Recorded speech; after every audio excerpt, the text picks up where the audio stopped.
तो सर स्वागत है हमारी यूट्यूब चैनल पर आपका। जो दर्शक आपको देख रहे हैं, थोड़ा सा एक छोटा सा परिचय दीजिए और आज किसान भाइयों के लिए क्या जानकारी लेकर आए हैं और ये थोड़ा सा बताइए, क्योंकि हमने ब्रीडिंग सीजन के ऊपर भी बात करी है, प्रेग्नेंट गोट के ऊपर भी बात करी है, तो आज हमारा टॉपिक किसके ऊपर होने वाला है ये थोड़ा सा बताइए। हाँ ऋषि, मैं लालाराम जाट और यहाँ चौमू से बिलोंग करता हूँ। डिस्ट्रिक्ट जयपुर है और एक यहाँ छोटा सा गांव है, एक सिंगोद खुर्द। हम लोग यहाँ रह रहे हैं और हम लोग 3-4 साल से गोट फार्मिंग में थोड़ा सा प्रयास कर रहे हैं और उसी के बारे में आज आपसे थोड़ी जानकारी साझा कर रहे हैं। तो आज अपन जिस टॉपिक पे बात कर रहे हैं, ये बकरियों के जो बच्चे छोटे किड्स होते हैं उनकी जो जनरल बीमारियां हैं उनके बारे में अपन बात करेंगे। मेनली जहाँ तक हमने देखा है कि किसान इन बच्चों को नहीं संभाल पाता और वो या नुकसान का भागीदार हो जाता है। हाँ। तो टॉपिक यही है कि आप छोटे बच्चों को कैसे संभाल सकते हैं। तो यहाँ पर मैं थोड़ी सी इनकी जो बेसिक जो बीमारियां हैं उनके बारे में यहाँ चर्चा करूँगा और प्रयास करेंगे लोग समझ पाए और अपना कुछ बेनिफिट निकाल पाए उसमें से। बिल्कुल, मतलब अपन ये जो टॉपिक है टोटली बच्चों को कैसे देखरेख करनी है, हाँ, छोटे बच्चों और को। उनमें क्या क्या बीमारियां हमें अमूमन देखने मिलती हैं उसके ऊपर आप जानकारी हाँ, साझा जब तक जैसे बच्चा 6 मंथ तक नहीं आता ना, तो वो थोड़ा सा ऐसे माने आपके कच्चे पात्र के अकॉर्डिंग ही है, बहुत अच्छा, झटके के साथ टूट जाएगा। मतलब किसानों के लिए तो बहुत ही ज़्यादा इम्पोर्टेंट वीडियो है ये। हाँ, तो लास्ट तक जरूर बने रहिएगा। तो इसमें जैसे अपन जो मेनली जो 6-7 जो बीमारियां हैं बच्चों से संबंधित उनके बारे में बात करेंगे। तो इसमें जैसे मैं आपको टॉपिक थोड़ा सा बता देता हूं भाई, अपन इनके बारे में बात करेंगे। एक तो जैसे निमोनिया हो गया छोटे बच्चों में, इसके अलावा ET+TT काफ़ी देखने के लिए मिलता है, डायरिया, इसके अलावा जैसे क्या कहते हैं रोटा वायरस हो गया और कोक्सियोडिस हो गया और जैसे माइकोप्लाज्मा हो गया और जैसे इसके साथ फीवर आना ये हो गया। इसके साथ जो नेविल इल है वो जुड़ जाता है और जैसे टेम्परेचर का डाउन चले जाना, ये सब चीज़ें इसमें जुड़ जाती हैं। तो जैसे अपन पहला जो टॉपिक है निमोनिया, उसके बारे में बात करते हैं। तो मैं आपको थोड़ा सा उसके कारक और उसके पहचानने के तरीके और उसका थोड़ा सा ट्रीटमेंट आपको यहाँ बताऊंगा।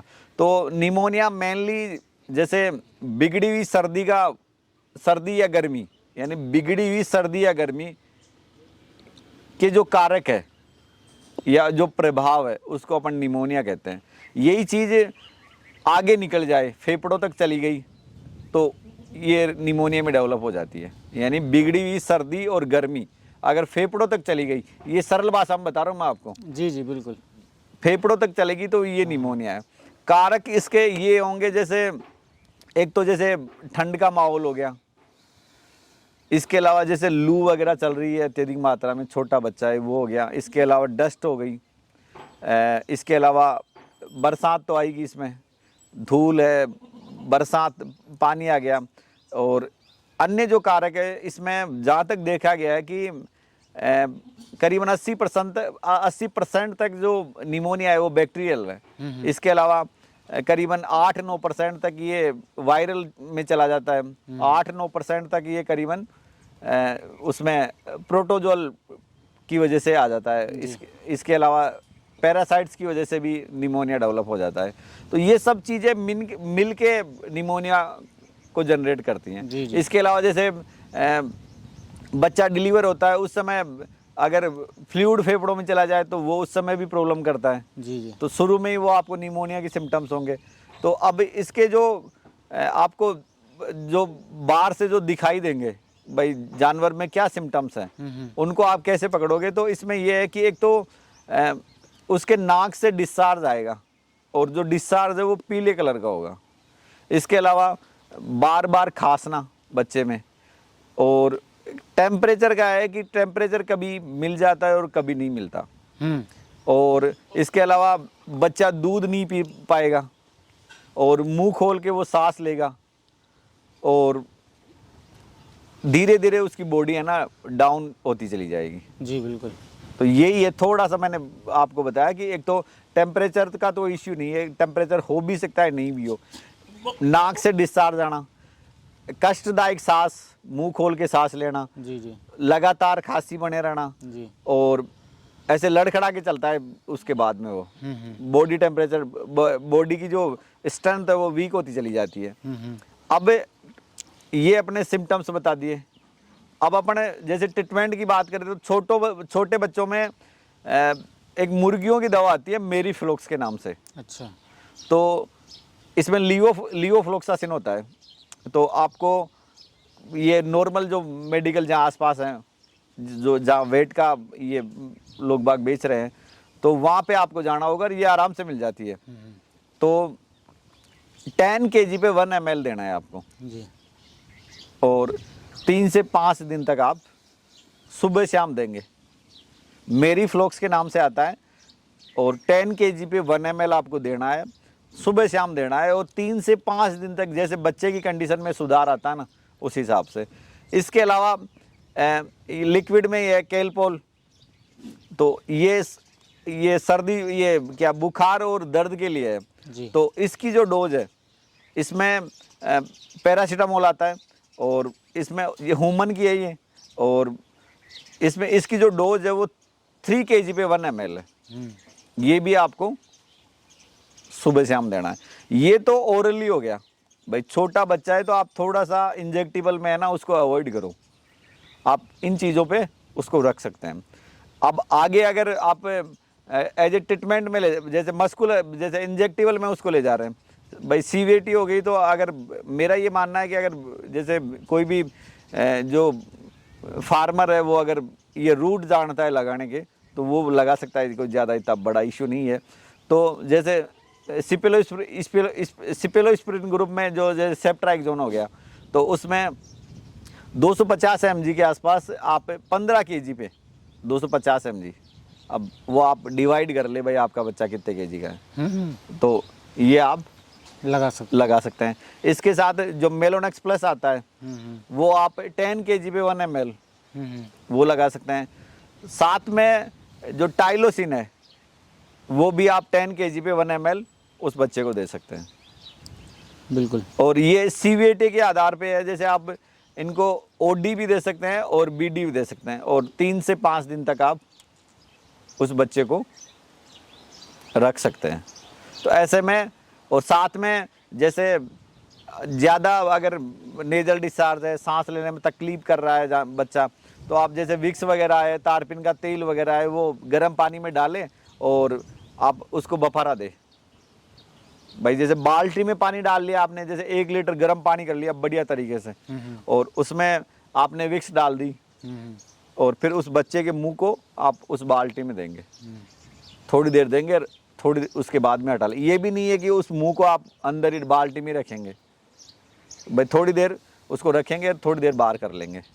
तो ये कुछ बेसिक हैं जो हमने महसूस किए हैं, और मेरे एक्सपीरियंस में ये चीज़ें आई हैं। तो ये चीज़ आप कर सकते हैं। जी बिल्कुल। तो ये निमोनिया का हो गया। आगे अपन बात करें जैसे डायरिया। एक तो जैसे नॉर्मल डायरिया होता है, और एक होता है कोक्सियोडिस। तो उसमें नॉर्मल डायरिया में तो जैसे दस्त नॉर्मल ही होंगे, और जो कोक्सीडियोसिस है उसमें सफ़ेद दस्त होते हैं। अच्छा। तो सफ़ेद दस्त होना ही ये कोक्सियोडियोसिस बोल देते हैं इसको। बिल्कुल। तो इनका जो ट्रीटमेंट है वो ये भी मैं आपको बता देता हूँ। तो सबसे पहले तो आप ये देखें, इसके कारण क्या बनते हैं सर? कारण वही है, जैसे एक तो जैसे उसमें बैक्टीरियल भी हो सकता है। दूसरा, जैसे कारण की अपन पूरी बात कर लेते हैं। डायरिया है और उसमें कारक की बात कर रहे हैं। तो एक तो जैसे ओवर फीडिंग कर लेता है बच्चा। हाँ। नॉर्मल अगर डायरिया है तो जैसे ओवर फीड भी कर लेता है। जैसे 2 बच्चे हैं, एक बच्चा बीमार हो गया, और जैसे नॉर्मल उसने खाना पीना कम कर दिया है, और दूसरा एक्स्ट्रा दूध पी जाता है, तो उसकी वजह से भी डायरिया हो जाता है। या कुछ बच्चे थोड़े से ज़्यादा चंचल होते हैं, तो वो जल्दी पी जाते हैं। तो जैसे ये जो डायरिया होगा ना, तो आप देखेंगे 1 दिन होगा और दूसरे दिन अपने आप रुक जाएगा। यहाँ कोई ट्रीटमेंट की आवश्यकता नहीं है। अगर आप थोड़े से स्मार्ट हैं, देख लेते हैं भाई बच्चे ने दूध एक्स्ट्रा पिया है।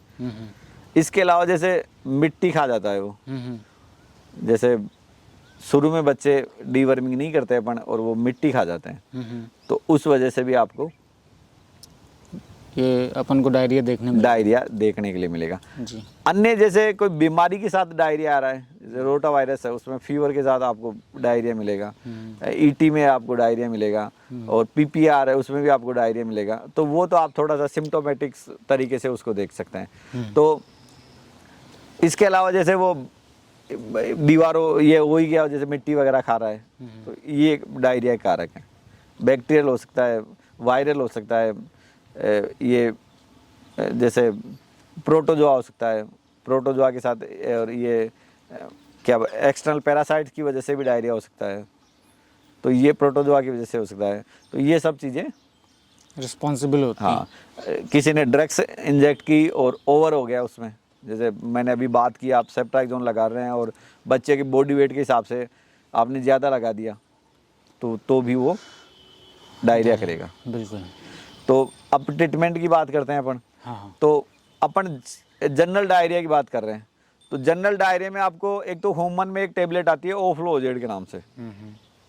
तो आप शुरू में उस जानवर को उसी पे रखें, ओफ्लोजेड देना है, और ये 700 mg के आसपास आती है, और ये 15 kg पे आपको उस जानवर को देनी है भाई, 15 kg पे आप। और ये जो टेबलेट है ये आप टीडी दे सकते हैं। टीडी। हाँ, ठीक है। दिन में 3 बार। एक थोड़ा सा इशू ये भी निकल के आते हैं यहाँ पे कि उसको कहीं फूड पॉइजन तो नहीं है, जैसे उसमें एल्कलोसिस हो या एसिडोसिस हो, तो आप वो थोड़ा सा देख लें। अगर ऐसा है, जैसे आपको लगा कि, जैसे मैंने आपको शुरू में बता दिया भाई, अगर खाने पीने की वजह से डायरिया है तो आप एक दिन वेट कर ले वहाँ। हाँ। ये आपको ये तो आपको थोड़ा सा ये समझना होगा। जी। टेबलेट फॉर्म में ओफ्लोजेड, और ये आप 15 kg पे एक दे सकते हैं। ये तो शुरुआत का ट्रीटमेंट है। अगर इन चीज़ों से नहीं रुक पाता तो फिर जैसे मेट्रोनिडाजोल है, आप करीबन 15 kg पे 100 ml लगा सकते हैं। उसके साथ जैसे सल्फाट्रिम एल आता है, ये अपन इंजेक्टिबल की बात कर रहे हैं। तो ये आरएल के साथ आप, जैसे आरएल की मैं आपको डोज बताऊं, 1 kg पे 10 ml, बिल्कुल। और इसमें 1 ml ऑक्सीटेट्रासाइक्लिन या सल्फाट्रिम एल आप आरएल में मिला के दे सकते हैं। जैसे 10 ml बराबर 1 kg पे डोज है, आरएल की डोज बता रहा हूँ आपको, और आरएल लगा के आप मेट्रोजिलो लगा सकते हैं यहाँ। बिल्कुल। साथ में जैसे एंटी हिस्टामिन आपको देना ही देना है। और जैसे कोई भी एक नसेड जो एंटी इन्फ्लामेटरी ड्रग्स है, वो आपको एक वो देना है। तो जैसे इनकी भी डोज यही है कि 10 kg पे आप 1 ml लगा सकते हैं एंटी हिस्टामिन। और जैसे नसेड है, एंटी हिस्टामिन में जैसे CPM आ गया, जीट आ गया, तो ये आप 1 ml लगा सकते हैं। और जैसे इनके अलावा जैसे प्लेन जो मेलोनेक्स है, वो आप 10 kg पे 1 ml ये लगा सकते हैं। और आरएल और मेट्रोजिल।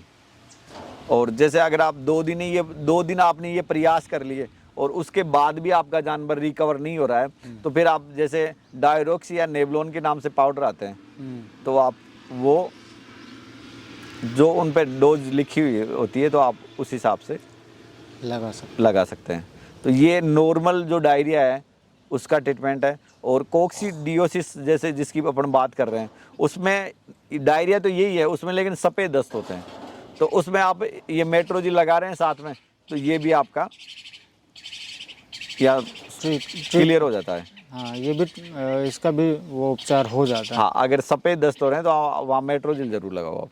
अच्छा, ये सारी चीज़ें लगाने के साथ मेट्रोजिल भी लगा दें। हाँ, बहुत अच्छा। तो ये डायरिया का हो जाता है। जी। डायरिया में जैसे मैंने बोलस बता दिया आपको, और ये इंजेक्टिबल जो नॉर्मल चलता है वो अगर कोई किसान लगा सकता है तो आराम से लगा सकता है। इसके अलावा जैसे बच्चों में इसके अलावा एक गंभीर जैसे ये जॉइंट इल या नेविल इल, अब इसकी बात करेंगे अब।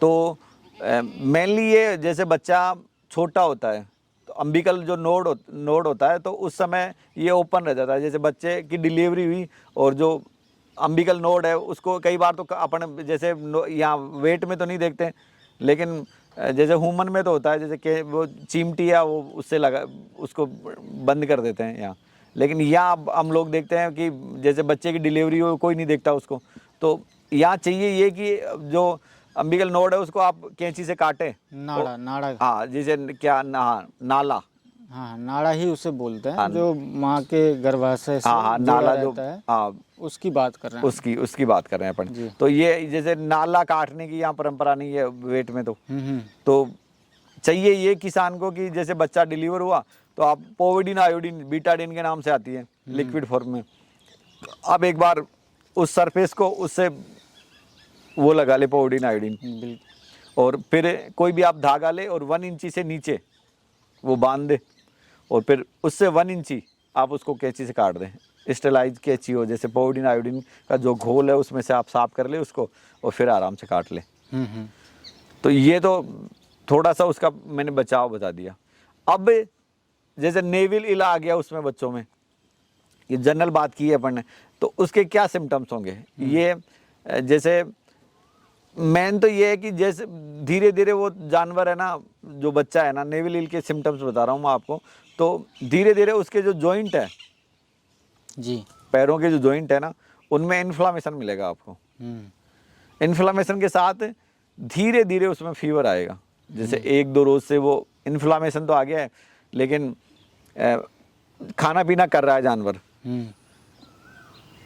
दूध पी रहा है, इन्फ्लामेशन है, तो यहाँ पे अभी फीवर नहीं आया, तो धीरे धीरे जानवर में उसके बाद फीवर आने लगता है।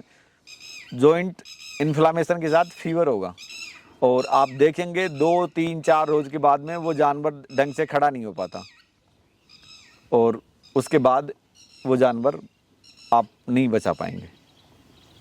तो इसमें मैं आपको थोड़ा सा इलाज बता देता हूँ कि प्रिवेंशन के हिसाब से तो अपन ने बात कर ली कि जो आप नाला बता रहे हैं उसमें आप बढ़िया तरीके से काम, जैसे उसको जैसे नाला अगर काट रहे हैं तो साफ सफाई के साथ काटें, बीटाडीन वगैरह का जो घोल आता है वो वहाँ लगाए, तो ये तो प्रिवेंशन आ गया। अब जैसे ये सिम्टम्स आ गए, प्रिवेंशन करने के बाद भी ये सिम्टम्स आ गए, तो आपको ये चाहिए कि जैसे बच्चे को बचाना है तो एंटीबायोटिक पे आपको ले जाना पड़ेगा। तो मार्केट में एक बायोटेक्स के नाम से मिलता है, हाँ, सेपोटॉक्सिम आता है, उसमें सेप्टाइक्सोन ग्रुप का ही है। तो 250 mg 10 kg पे आपको IM देना है जी। इसके अलावा जब प्रेडिसलोन है तो लोकली आप लोकली भी लगाएंगे और जनरल भी लगाएंगे, यानी आपको IM भी लगाना है और लोकली भी लोकली से मतलब ये है कि जो जॉइंट में जो इन्फ्लामेशन आ गया है 0.5 ml आप वहाँ लगाएंगे, साथ में करीबन 1 ml के आसपास 10 kg पे 1 ml आप उसको मस्कुलर देंगे। जैसे बायोटेक्स आ गया और ये आ गया, तो ये आपको 3 से 5 दिन देने हैं, उसको लगातार देने हैं।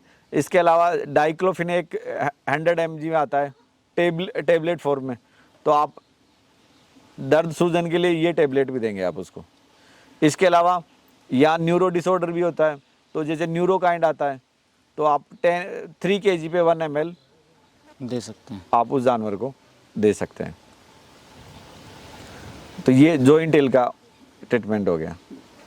सिम्टम्स मैंने आपको बता ही दिए क्यों होगा, जैसे आप प्रॉपर तरीके से अम्बिकल नोड को नहीं संभाल पाए तो होगा, हो गया तो ये सिम्टम्स होंगे भाई, उसमें जॉइंटों में इन्फ्लामेशन होगा और जानवर ऐसे तरीके से खड़ा भी नहीं हो पाएगा धीरे धीरे जी शुरू में वो दूध पीता रहेगा, लेकिन उसके बाद उसने दूध छोड़ दिया है।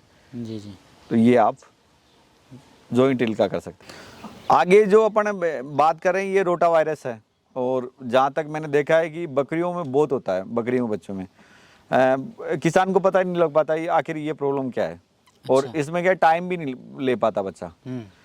तो जैसे कि नाम से पता लग गया ये वायरल डिजीज है, तो अधिकांश पूरे हार्ट में देखने को मिलेगी आपको और छोटे बच्चों में दिखेगी, तो यह समस्या किसान के लिए काफ़ी हो जाती है। तो सिम्टम्स मैं आपको बता देता हूँ कि इसके जो लक्षण हैं वो क्या आएंगे।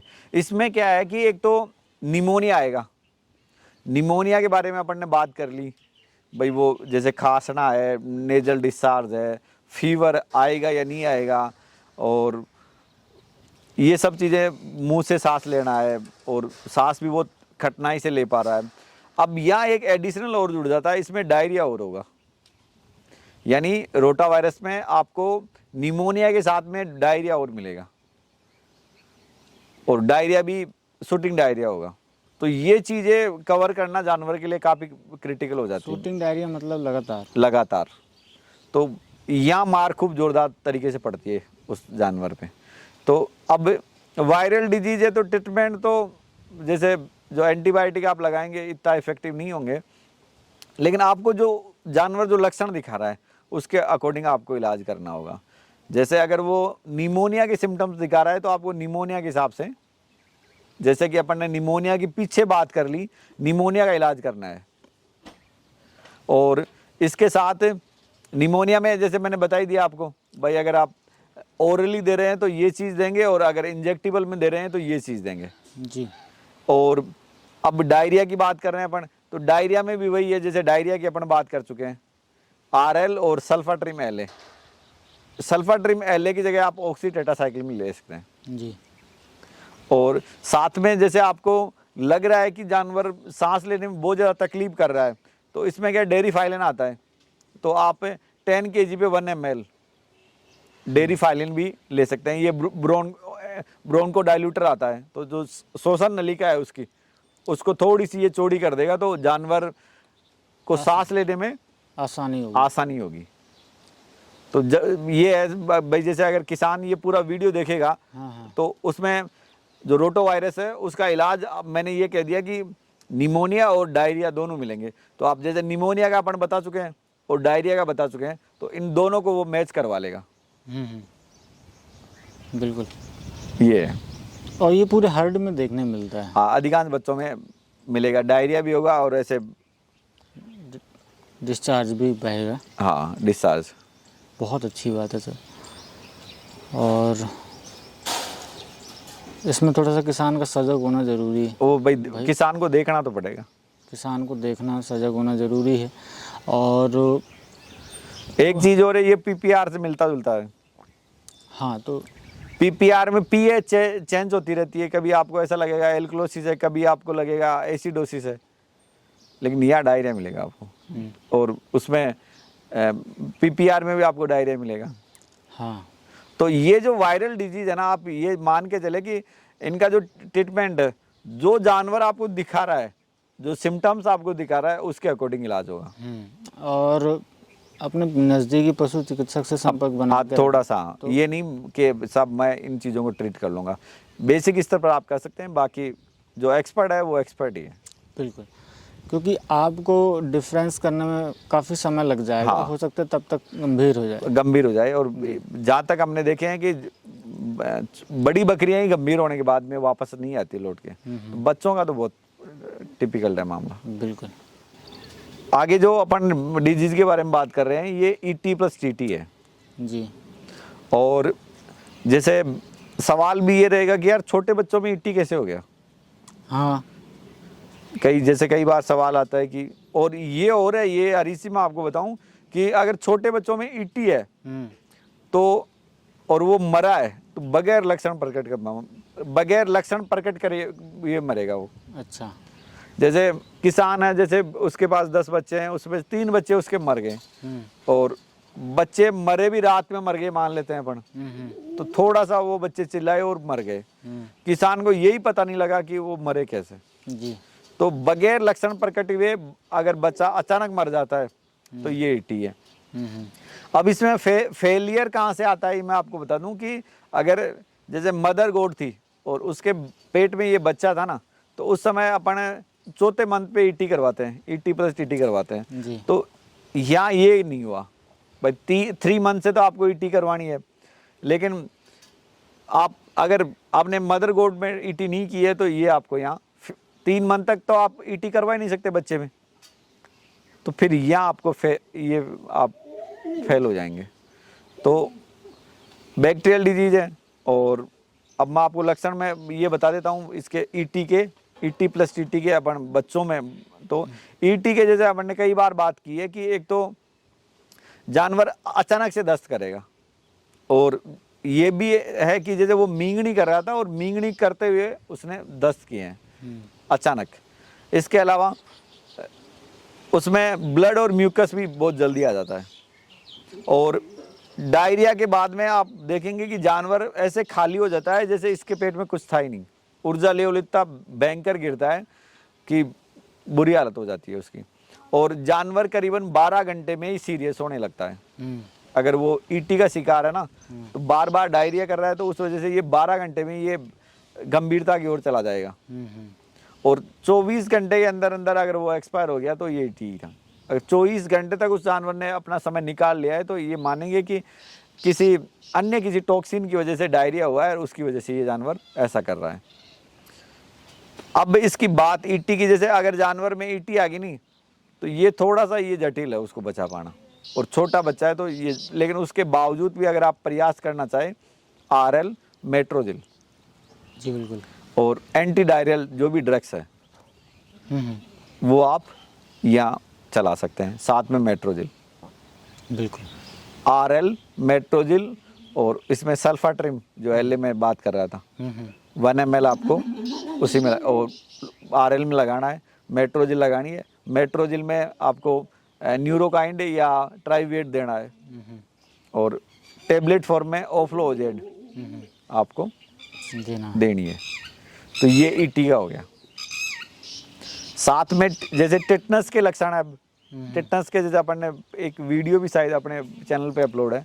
जैसे टेटनस में ये होगा कि एक तो वो दूध छोड़ देगा बच्चा, और जैसे बाड़े में अगर वो खड़ा है ना तो अलग से दिखेगा वो। आप ऐसे खड़े बच्चे को देखेंगे ना तो अन्य बच्चे ऐसे कूदते रहेंगे, लेकिन वो ऐसे अलग से खड़ा रहेगा, और उसके मुंह से झाग आएंगे धीरे धीरे। भाई दूध तो उसने पहले ही छोड़ दिया है जी जी, अब वो थोड़ा सा उसके शरीर में अकड़न आ चुकी है, अब मुंह से झाग भी आने लगे हैं, और जैसे चलता है तो ऐसे लकड़ी के घोड़े के अकॉर्डिंग चलता है। ऐसे आप उसको घुमाएंगे ना तो वो पूरा ऐसे पूरे का पूरा घूम जाएगा, उसकी गर्दन यहाँ घूम नहीं रही है। तो ये ईटी के लक्षण है। और ईटी भी मैंने जैसे आपको बताया कि आप वैक्सीन फेलियर की वजह से हुआ है ईटी भी, जो अम्बिकल नोड को जो काटा गया था या नहीं काटा गया था तो उस वजह से यहाँ ईटी हुआ है। तो अगर ईटी आ गई है तो मेरा ये मानना है बच्चा मुश्किल बचेगा आपका। तो इसमें प्रिकॉशन मेन, हाँ मेन प्रिवेंशन ऑफ ट्रीटमेंट यही है कि भाई आप सावधानी रखें, याद रखें, डेटा मेंटेन करें कि यार बकरियों को मुझे टीका तो लगानी है। हाँ, चौथे महीने में। जैसे टीटी का तो ये बड़ी बकरी बहुत मुश्किल से बचा पाएंगे आप। हाँ मतलब किसी भी जानवर में टिटनेस हो जाता है तो वो थोड़ा सा मुश्किल होता है, चाहे वो कोई भी हो, कुत्ते से लेके घोड़े से लेके बड़े जानवर तक भी अगर हम जाते हैं उसमें टीटी के सिम्टम दिख गए तो उसको बचा पाना मुश्किल है। मेनली अगर जैसे जहाँ हॉर्स पालन हो रहा है हाँ। और साथ में गोट पालन भी हो रहा है तो वहाँ बहुत नेसेसरी है हरी जी, क्योंकि जो घोड़े की जो लीद होती है उसमें टीटी के सबसे ज़्यादा बैक्टीरिया होते हैं। और साथ में अगर जंग लगा जो लोहा इनको मिल जाता है तो ये करीबन 20 साल तक उस एरिया में आपको मिलेंगे। तो अब भाई अपन अपने फार्म पर देखिए जाल है और लोहे का ही है सारा कुछ तो लोहे का ही है, तो अपन को सुरक्षा तो रखनी ही रखनी है। बिल्कुल। और ये सावधानी रखनी है कि यार हमसे चूक ना हो, भाई हम समय पर उसका टीका ज़रूर लगाएं। जब आप चौथे महीने में टीका लगा देते हैं तो आपकी बकरी भी सुरक्षित हो जाती है, साथ में जो बच्चा भी सुरक्षित हो जाता है, वो भी सुरक्षित हो जाता है। ये ज़रूरी है। और सर आप जैसे कह रहे थे कि 3 महीने तक आप टीका नहीं लगा सकते, इसके पीछे का क्या लॉजिक है, ये भी थोड़ा सा बताइए। इसमें जैसे तो बहुत सारे लोग किसान ये कहेंगे कि यार क्यों नहीं लगा सकते, बच्चे में इम्यूनिटी पावर इतना नहीं होता है जी, वो सहन कर पाएगा इन जी जी। और अगर आपने लगा भी दिया तो हो सकता है उसकी वजह से फिर बच्चे में हमें लॉसेस देखने मिल जाए। बिल्कुल, क्योंकि भाई उतनी इम्यूनिटी नहीं है कि किसी भी वायरस को वो हम, क्योंकि वायरस ही डाल रहे हैं ना उसके अंदर। बिल्कुल बिल्कुल भाई वायरस ही डाल रहे हैं तो उसका लोड वो सहन कर पाए, इसमें अभी इतनी इम्यूनिटी नहीं होती है इस वजह से।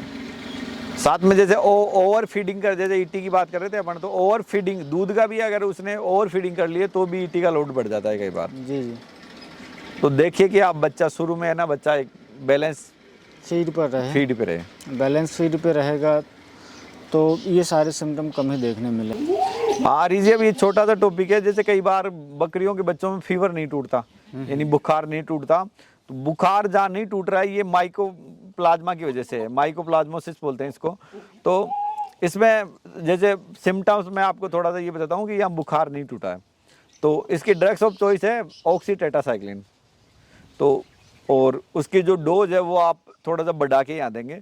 और डोज में ये है कि आप 5 kg पे 1 ml यहाँ देंगे, और 3 से 5 दिन तक आप इसको लगातार देंगे। और अगर बेहतर आप करना चाहते हैं तो आप मस्कुलर के बजाय इसको IV दें, NS में मिला के आप इसको IV दे सकते हैं। जैसे कई बार देखने के लिए मिलता है भाई सब कुछ कर लिया, बुखार नहीं टूट रहा, जी जी। तो ये आपको या ये ऑक्सीटेट्रासाइक्लिन बहुत अच्छा रिजल्ट देगा। अब उनके कारक के ऊपर नहीं जाते हैं। कारक भाई, कारक जैसे प्रोटोजोल डिजीज है तो उसमें आपको ड्रग्स ऑफ चॉइस यही है। ड्रग्स ऑफ चॉइस यही है। बस आपको ये समझना है कि भाई हम जनरली देख रहे हैं बच्चे जैसे में बुखार बेरनिल भी यहाँ आप काम में ले सकते हैं, एंटी जो बुखार प्रोटोजोल है। और वो हम जैसे जो जनरल बुखार की दवाइयाँ देते हैं उनसे वो बुखार जा ही नहीं रहा। हाँ अपन को इतना समझना है। उसमें फिर आपको IV का हाँ, ये प्रयोग करना है। ऑक्सीटेट्रासाइक्लिन, और उसके बाद में आप बेरनिल भी लगा सकते हैं। जी बिल्कुल। ये एक है जैसे डायरिया के साथ ही जुड़ा होता है एंटाइटिस शब्द। अच्छा। तो नॉर्मल डायरिया है, उसमें नॉर्मल है चीज़ें। एंटाइटिस में आंतों की स्वेलिंग की वजह से भी कई बार बच्चों में डायरिया देखने के लिए मिलता है। अच्छा। तो ये एक थोड़ा सा टेक्निकल शब्द था, तो मैंने भाई विचार किया भाई आपको बता दूं। तो ये है कि आपको एंट्री जो डायरियल जो ड्रग्स हैं वो उसी हिसाब से लगाने हैं। जो जैसे अपन डायरिया की बात कर रहे थे ना, तो एंटी डायरियल जो ड्रग्स हैं वो वैसे ही आपको लगाने हैं। साथ में यहाँ नसेड आपको और लगाना पड़ेगा, यानी वो दवाइयाँ जो सूजन को कम करती हैं, और साथ में मेट्रोजिल, ये चीज़ें आप लगा सकते हाँ एंटाइटिस में काम में ले सकते हैं। बाकी ट्रीटमेंट वही है, डायरिया वाला ही है। बिल्कुल।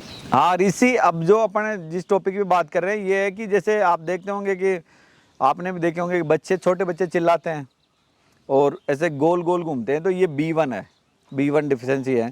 तो इसमें लॉजिक ये होता है कि जो छोटा बच्चा होता है उसमें ये विटामिन है, ये रूमन से संचालित नहीं हो पाते, तो और अगर सप्लीमेंट नहीं दिया जाता बच्चे को तो कई बार ये क्या इसमें सर भी ऊंचा करता है? हाँ, पोलियो सर पीछे एन्सेफेलोमिस, घुमाता है। हाँ, ग्रेजिंग स्टार ऐसे ऊपर देखना ऊपर। हाँ, क्योंकि ये बहुत सारे मतलब लोग इसकी मेरे से भी इंक्वायरी करते रहते हैं। यही है। तो मैं थोड़ा सा आपको इसके जो लक्षण है वो बता देता हूँ। एक तो इसमें मेनली है नसों की कमजोरी आना।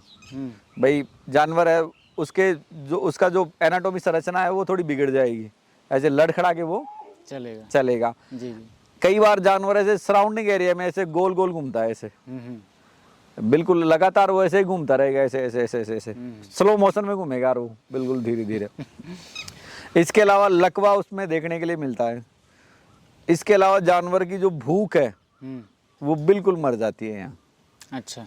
और लकवे की अपन ने बात कर ली। और इसके अलावा वो जानवर कई बार चिल्लाता है, आपको ऐसा लगेगा कि जैसे कहीं वो जानवर कहीं अलग तो नहीं गया या किसी जानवर ने उसको चोटिल तो नहीं कर दिया। हाँ, मार तो नहीं दिया। हाँ, जैसे अगर बाड़ा आपका दूर है तो आप घर से कहीं दूर बैठे हुए तो आपको ऐसा ही लगेगा कि किसी जानवर ने अचानक करता है वो ऐसा। और या टेम्परेचर कई बार आपको कम मिलता है, तो ये B1 डिफिशिएंसी है। आप इसका जो अब मैं आपको इलाज भी बता देता हूँ। इसमें मेनली एक तो ट्राइवीवेट और एक न्यूरोकाइंड, इन दोनों को मिला के देना है आपको। अब देंगे कितना आप 10 kg पे 1 ml ये न्यूरोकाइंड हो गया, और ये 1 ml ये ट्राइवीवेट हो गया। इन दोनों को आप मिला के देंगे। इसके अलावा कई बार विटामिन A की कमी की वजह से भी ये होता है। जैसे विटामिन A का लेवल अगर नीचे आ गया तो बी का अपने आप ही आ जाएगा, B1 का। तो आपको विटामिन A की जो सोर्स है AD3H वाला जो इंजेक्शन आता है, एडवर्ट एच के नाम से आता है, तो आपको 10 kg पे 1 ml आपको वो भी देना होगा, मस्कुलर देना होगा। इसके अलावा सिरप में आप जा रहे हैं तो न्यूरोकाइंड के नाम से होता है, न्यूरोकाइंड प्लस वेट के नाम से, तो 3 kg पर 1 ml आपको ओरली लगातार आपको करीबन 10 डेज तक ये देनी होंगी। और साथ में अगर ज़्यादा मतलब वीकनेस की ओर चला गया है बच्चा, तो आप DNS यहाँ लगा सकते हाँ IV में दे सकते हैं। ये B1 का आपका इलाज हो जाता है।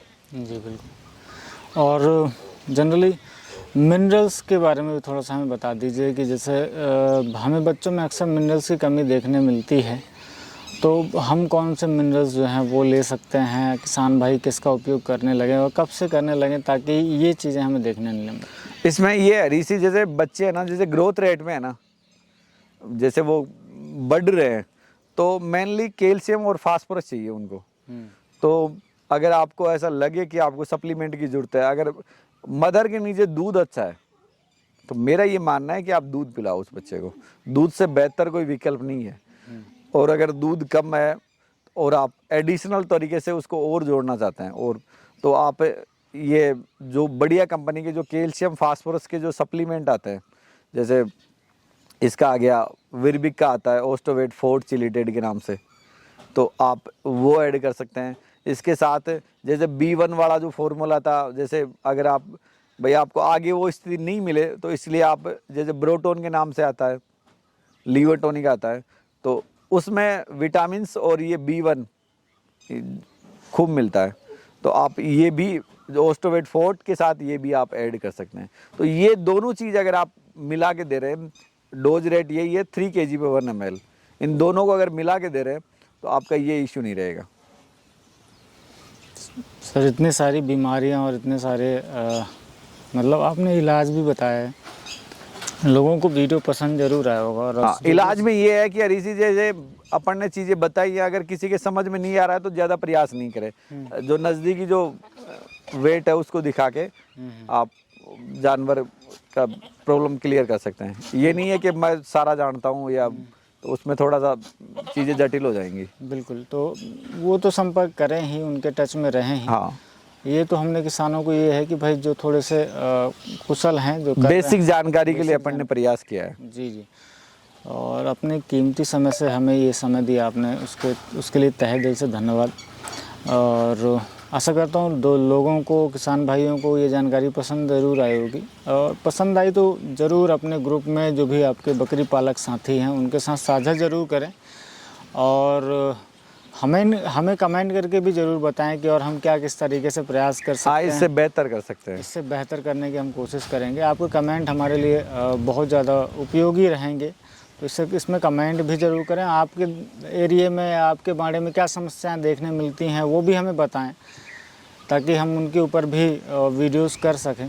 ये तो हमने अपने लेवल पे कोशिश करी है, सर के अनुभव से मैंने जानकारी निकालने की कोशिश करी है। तो अगर पसंद आई तो लाइक ज़रूर करें, और चैनल पर नए हैं तो सब्सक्राइब ज़रूर कर लें। Thank you very much.